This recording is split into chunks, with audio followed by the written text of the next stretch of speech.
I don't actually need this to walk, so it's kind of like false advertising. But I've had a lot of pain the last month, like really, really bad. And I found out yesterday that I have a sacral fracture. So I don't need this to walk, but it helps to like, you know, the pain of like walking on a broken, anyway, okay. So that's so if I don't walk with it, like I'm not gonna fall over, but it just will hurt more. So anyway, okay.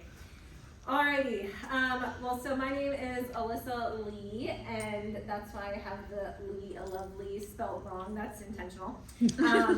I'm from West Jordan, Utah, and I am a mom of 2 boys. I'm opposite of Ella. Oh my gosh. Cancer is just heavy. Is it not heavy? Mm-hmm. Like, it's so heavy.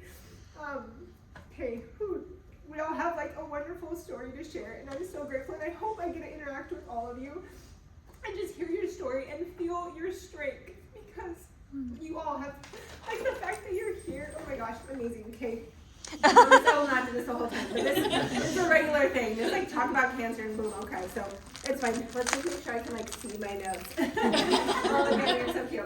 I should have brought my own, knowing that like it's okay. I get it. Why do you think I brought them? Oh my God. Okay, we're good. All right, so let's see. I did do a PowerPoint. Let's see if I can.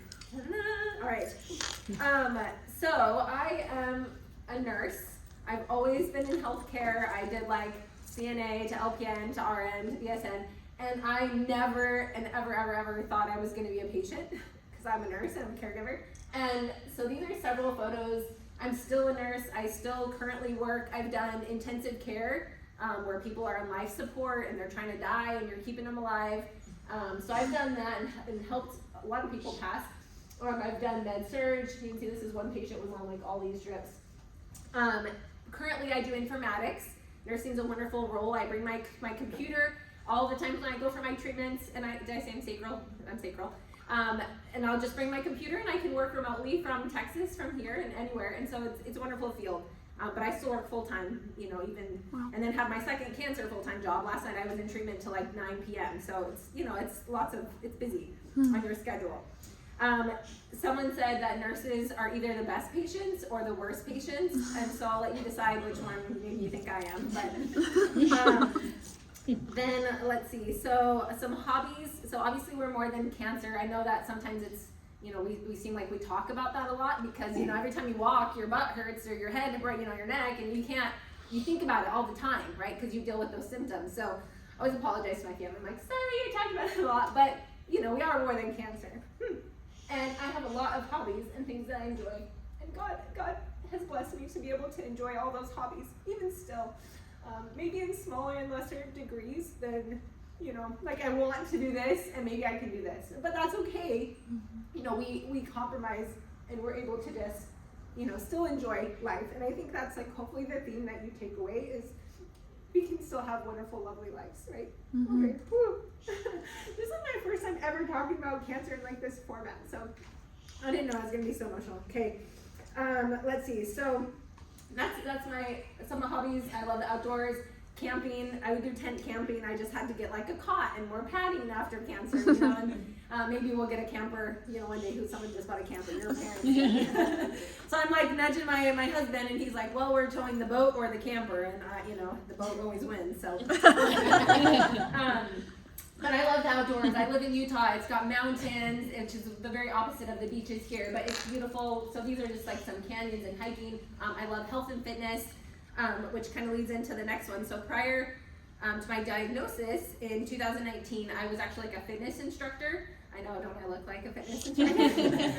But I taught a class and was teaching and had like kind of this acute injury during a class and just had really shooting nerve pain in my back, and then, you know, couldn't move for like a week and went to urgent care, and they did an x-ray and they're like, oh, we don't really see anything. And so we just kind of figured it was like an injury from overuse of, you know, exercise and movement. And so, and this is one of my favorite quotes that I had like during my recovery, like, okay, I can do hard things, like, you know, if you're on the right path, it'll always be uphill. So I had almost a year of trying everything, never in a million years thinking that I had cancer, which is kind of ironic to think that you have a 1 in a million cancer, right? But you know, I would Google my symptoms, and I'm sure cancer was on the list, but I never like thought, oh, this could be cancer. Never crossed my mind. And then when I got diagnosed, I was like shocked, like I'm sure all of you were. But I did, trigger point therapy, physical therapy. I did steroid injections, so many different things to try and get relief, and it just kept getting worse and worse and worse. And then eventually, I didn't want to, we were like really healthy, and we just had to pay out of pocket insurance. And so I was like, I don't want to pay $9 million for an MRI. And finally we did. It was like $650. And that's where they found this tumor, right? Obviously I had a sacral tumor, S4, S5 is kind of where it was. And it had completely like destroyed the bone. So anyway, after I was diagnosed, it was really hard because you just Google, like you see on the report, I'm a nurse, so I'm like reading my report and the impression, like before the doctors even told me. I was at work and like just pulled up my results. And then what is a chordoma, and Google that. They always tell you not to Google it, but at that point it was too late.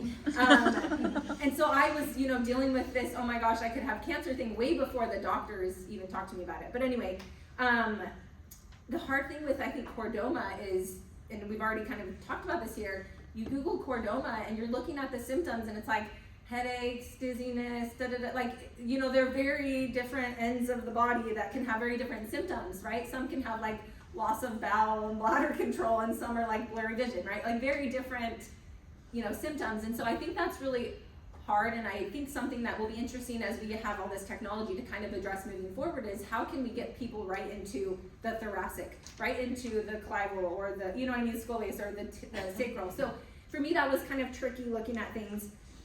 And then I want to say I jumped right into the Chordoma Foundation. That was one of the first things that came up. We want you to Google. Yes, I did Google you guys, yes. That was one of the very first things that came up, and so read all about it, jumped right in and had a patient navigator. I can't remember who specifically helped me the very first time, but resources thrown at me, make sure you get a chordoma expert. And so when they were like, oh yeah, we'll just biopsy you, and I was like, no, you're not. No, you are not a chordoma expert. And so I was like feisty about it and had to like spend hours on the insurance, like phone with insurance anyway, because they didn't want to pay for me to go when we could do it here anyway. So yes, advocate for yourself and any family loved ones. Thank you for anyone who has advocated in your behalf, right? So anyway, that was 100 million% worth it. And I love that, we really can't compare our journey. I had the same surgeon as someone else, and our stories are very different, right? I went to the same hospital as someone else. I had the same radiation, and they all respond so differently. And like Bill said, we have no idea why, and you just can't compare your journey. Even if I'm like, oh, are you the same like nerve as me? Like, are you sacral? Are you S4? Totally different experiences, and even the symptoms that you have. So your journey is your own, it's unique, own your story. And so this is a little bit of my treatment journey. So I had surgery in 2019. I had an en-bloc resection, which is they removed the whole thing in one piece. I had clean margins, so I had from S4, S5 down. They just kind of took the S3, like cut right at that part in the sacrum and removed all of that down. I have had all my cares at MD Anderson. My sister lives here in Houston, and she lived 5 minutes from the med center. Her husband's was in med school at the time, and it was like huge blessing, like huge godsend that she was here. Like, oh, what a huge blessing that it was. Like I would travel from Utah and instantly have family and loved ones like here for me. So wonderful. Anyway, so I had Dr. Rhines, and he was my neurosurgeon. He was great. I was Googling and trying to figure out who to have and where to go. And I saw a picture of him, and I was going to use it, but I thought that's probably copyrighted. But it said, it was like the back of his head, and he's just looking at like radiology reports, and it just said, know that you have reason to be hopeful. And I just can say like, yes, because of Chordoma Foundation and research and all these people who've put time into it, we do have reasons to be hopeful. I see, I told you it was like ongoing waterfall. But anyway, so I was in the hospital for 2 weeks over Christmas, and then it was like my 10-year anniversary, and it was all over Christmas, and we brought my kids, and we just made it like a whole big thing, and it was wonderful. Oh shoot, sorry. I was supposed to click here, so that way while I'm talking about it, you had some pictures to go with it. So I knew exactly what I looked like after surgery, Bill. I was like, oh man, I had the camera right there, and was like, this is what I should have. I was recording videos. I only had a beeper back then. Right, I didn't yeah. have it. That's fair. Yeah, maybe I probably don't need to see all that. But anyway, I had complications. I had resistant bacterial infections. I was in the hospital for 2 weeks, but I had lots of, couldn't get out of bed things. And anyway, I stayed locally for about a month before I was able to fly home because, for sitting difficulties. So if you're in your, sacrum pelvic area, you can't sit long enough on that surgical site. Imagine like sitting on the back of your head, right? Like if you had surgery. Anyway, okay, so there's that little piece. Then a year later, I was like Bill, I was living on cloud 9, I'm cancer free, ignorant as, a bird flying in the sky. And I thought, this is it, I'll never have to think of cancer again. I was so happy. But then I had a recurrence. I just like went back to my exercise and I felt so wonderful. Wish I could have stayed there, but here we are. And as all that was going on, like about a year later, it was like more pain with exercise and stuff. And so we did another, 3, I never have left the 3-month MRI, like for 5 years. This is where I'm at, 3-month MRIs. And we found that there was a small reoccurrence on S3, which has now gravitated up into S1. And I have kind of avocado-y sized softball that I get to sit on every day. So we did radiation. I had a spinal stereotactic radiosurgery. It was kind of just like a one-time dose thing, which is different than what I would always hear people saying proton beam for the skull base. And I'm a nurse, but I'm not like really, there's a lot of smarter people than me. I don't always understand which type of radiation and why, but I have, great faith and trust in my medical professionals. So that's what we did.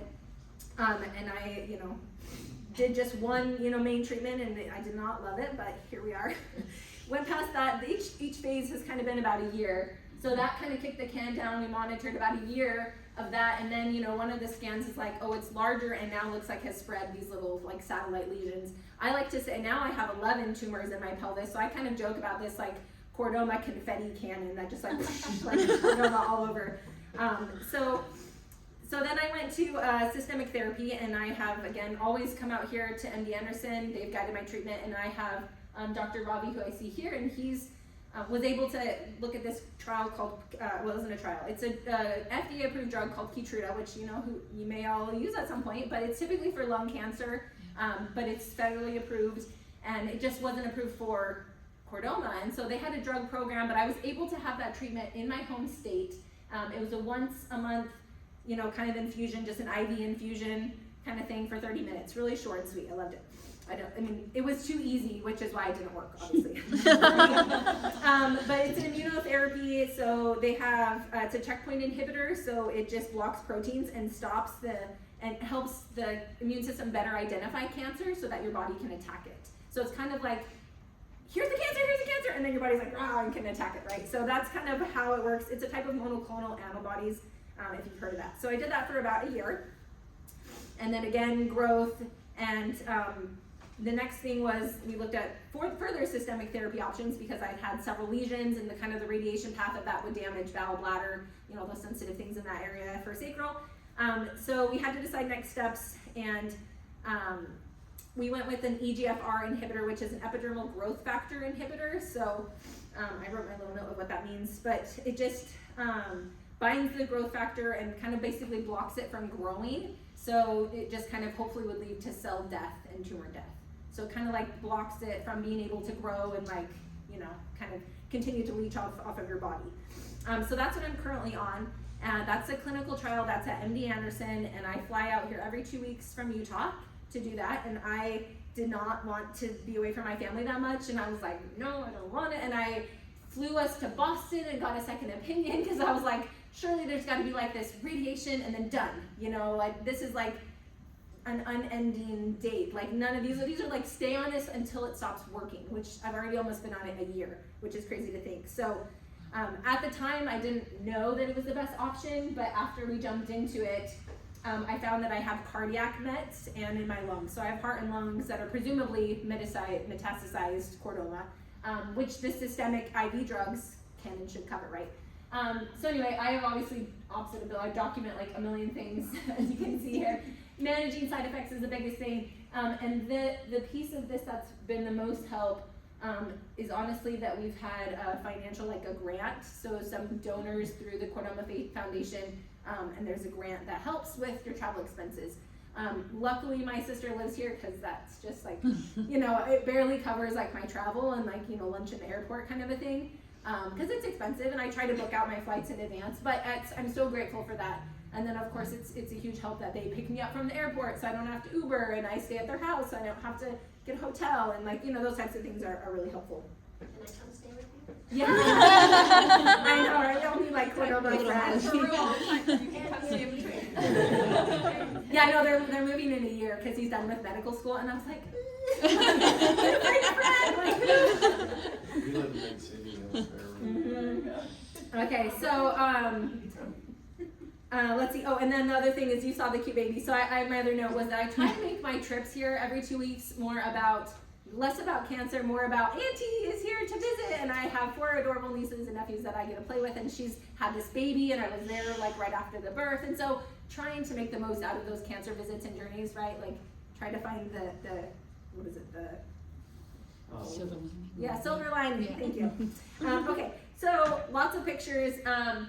Throughout my whole journey, this like 4.5, 5 years, and even before that, I had social media. That's been like a big thing. But I kind of shifted that to, I got sick of, how are you? What's going on? What's the latest news? Da, da, da, da. Like texting me like 5,000 times. And so I was like, one Instagram post that's like, here's the update. And then people in my church would see it, my neighbors would see it, my family, like covered, right? It was wonderful. So that's kind of where that shifted. And it's so wonderful that people even care about how I'm doing. That's so wonderful. I really love and appreciate them. So it started just as a way to like share my story and like share the gratitude and the joy, because there is definitely that. So lots of, fun random things. And the A Lovely Life is my Instagram like hashtag or like name. So that's where that comes from. And let's see. And then the other piece is, as soon as I got diagnosed, I very quickly like searched Chordoma, like the hashtag. So a hashtag, for anyone that's, not young in. Hashtag, my sister's like, you better explain that just in case. It's the pound sign on those old dial-up keyboard, phones, rotary phones. It's a pound sign, and then you put words after that. And you can search for that word with no spaces on those, and then it will like search for those things, and you can find whatever it is. So I would search Chordoma, and then it would flood the internet of this social media page with whatever was posted about Chordoma, which at the time when I first got diagnosed were a lot of skull-based things, and I didn't really feel like I could relate to that. So I still use the hashtag Chordoma, but I've shifted and used a lot more of hashtag sacral Chordoma, because to me that's more my symptoms and what my journey is. So, if you're thoracic, hashtag thoracic Chordoma, right? And I'm not saying we need to like be divisive in that nature, but I do feel like as a patient, it very much has helped people reach out to me. They'll say, I've Googled the sacral Chordoma hashtag. In fact, some of the people, all these people, each one is a new person who has messaged me saying, I Googled and searched for sacral Chordoma, and I found your stuff. And I'm like, oh, that's amazing. So all these people, every single one, ding, ding, ding, ding, ding. And I have now friends in Singapore and Russia and Brazil, and that if I ever go there, I can stay with them, right? Whatever buddies. But I do think it's helpful again, like to be able to just share your symptoms, share your struggles, share your strengths, share your, your story. So anyway, it makes me happy that breaks my heart that they have Chordoma and that they have to deal with that. Whew, it's hard. And some of them, like you said, maybe it's a misdiagnosis, but also like that we can share and support each other, like a horrible thing. Okay, so last thing is I just have support systems. So things that I was gonna recommend that everyone needs if I was gonna say in your toolbox, for cancer in general, right? So faith, family, and friends is kind of the top one there that I've gone with. And I've taken all these pictures that you've seen. So we went on a rafting trip last summer, which was so fun. If you've never done it, it's amazing. And I kind of like to picture that, like cancer, you're just like floating. All of a sudden, you're in this raft that you didn't ask to be in a cancer raft, and you're like, okay, I'm floating down this river of cancer. What do I need? Okay, here's the oars. Okay, I need a life jacket. Which path do I want to take on this river? Because this way's rocks and a cliff, and this way's, so think of that. That's kind of how I thought of my support system.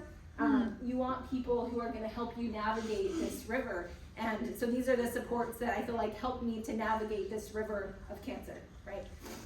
So faith, family, and friends, all that.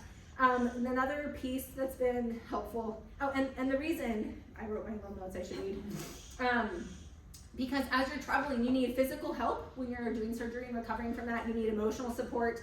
If I leave, I need someone to watch the kids. it's very strategic. If I'm not working, I need someone to pay the bills. So all of those pieces are very helpful together. And then other cancer patients, so this is someone named Kim White. She had an adrenal cancer that was a Wear One in a Million as well. And there are other people who have cancer on that I just follow. Even if it's a different type of cancer, I can kind of like follow their journey online and still get strength from them, even if it's a completely different cancer. Because it's like I can do hard things too, and you can kind of build off each other. So sharing your story, sharing your struggles, you can actually feel empowered from that, from other people. Okay, so that's kind of your emotional support there. And then medical care team, they are the ones that have more of the intellectual support. I don't know a lot of things, you know, sometimes I pretend to.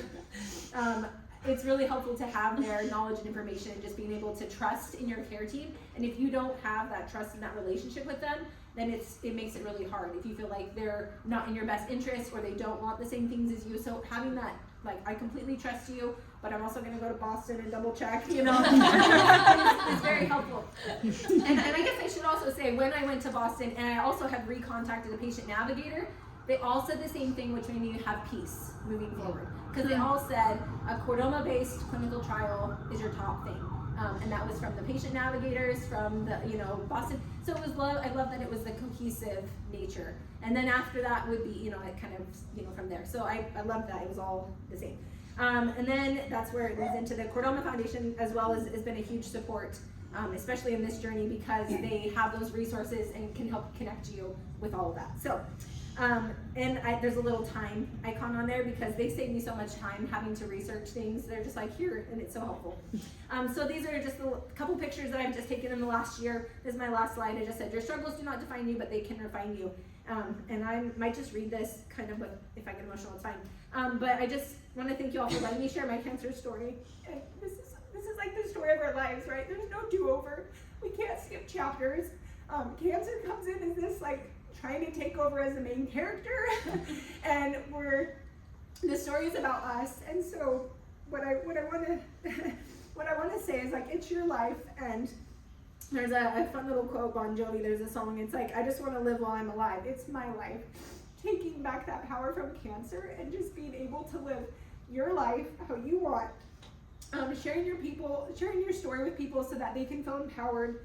And then also to change my focus. Like, if I just focus on cancer all the time, that's heavy, and that makes me just feel like this all the time, right? But if I can focus on gratitude or the little miracles, or those little joys of things, that I really can find happiness, I can find joy, I can have a lovely life despite whatever, you know, is thrown my way. So that's all I have.